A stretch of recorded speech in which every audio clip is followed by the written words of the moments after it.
राधे राधे महाराज जी।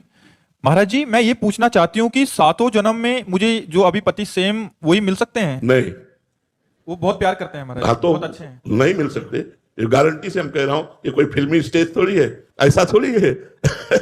ऐसा नहीं हो सकता। हाँ, एक उपाय हो सकता है, यदि आप भगवान की आराधना करें और भगवान से वर मांगे कि जो मेरे पति हैं ये 7 जन्म तक हमारे पति बने, और वो आशीष दे दे, वरदान दे दे, तो ये संभव हो सकता है, अन्यथा नहीं। क्योंकि दोनों के कर्म अलग अलग हैं, एक कर्म नहीं है दोनों का, दोनों के कर्म अलग अलग है, दोनों का प्रारब्ध अलग अलग है, दोनों के संचित अलग अलग है। तो इस जन्म में जो पति बना है वो अगले जन्म में पति बने या पुरुष बने बिल्कुल आवश्यक नहीं है। जैसे हम एक घटना तुम्हें सुना रहे, एक की पत्नी बड़ी भक्त थी, वो पत्नी पर बहुत प्यार करते थे, पर पत्नी गुरु जी की आज्ञा से चलती थी, पर उनको संतों से कोई प्यार नहीं था, वो पत्नी से प्यार करते थे। तो एक दिन पत्नी ने बहुत प्रेम से उनसे कहा कि हमारी एक बात मानोगे, आप हमारे गुरुजी से दीक्षा ले लीजिए, क्योंकि हम दीक्षित हैं और आप दीक्षा नहीं लिए तो हमारा आपका प्रेम अधूरा।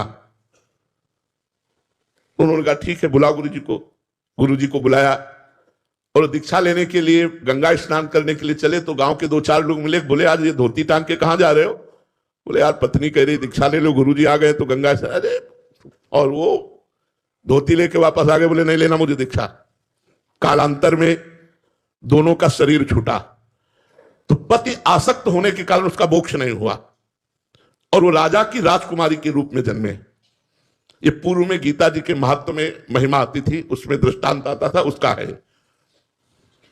और वो पत्नी के प्यार के कारण जहां वो राजकुमारी जन्मी, वही हथनी से वो पुत्र के रूप में प्रकट हुआ, हाथी का शावक। अब जब वो नव युवक अवस्था में हाथी आया और श्रृंगार करके राज सवारी निकली और राजकुमारी सिंहासन पर आरूढ़, तो जे भी उसने देखा तो पूरी स्मृति जागृत हो गई कि ये तो मेरी पत्नी थी। अब ये राजकुमारी और मैं हाथी हूं, कैसे मिलन हो सकता है? वो चुपचाप सहता रहा, क्योंकि कुछ अपनी बात व्यक्त नहीं कर सकता, हाथी रूप में है।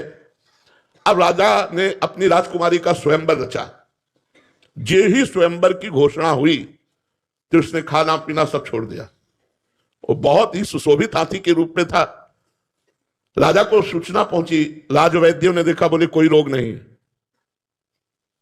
राजकुमारी विज्ञान संपन्न थी क्योंकि भजन करती थी। उसने कहा इसकी औषधि मेरे को पता है, मुझे एक बार इसके समीप जाने दो। नजदीक गई और कान में कहा था गुरुदेव को वरण कर लो। नहीं वरण किया ना तो हाथी की योनि को प्राप्त हुए। सकुचाओ मत, तुम्हारी गले में जयमाला डालूंगी। सकुचाओ मत, स्वयंवर में तुम शोभा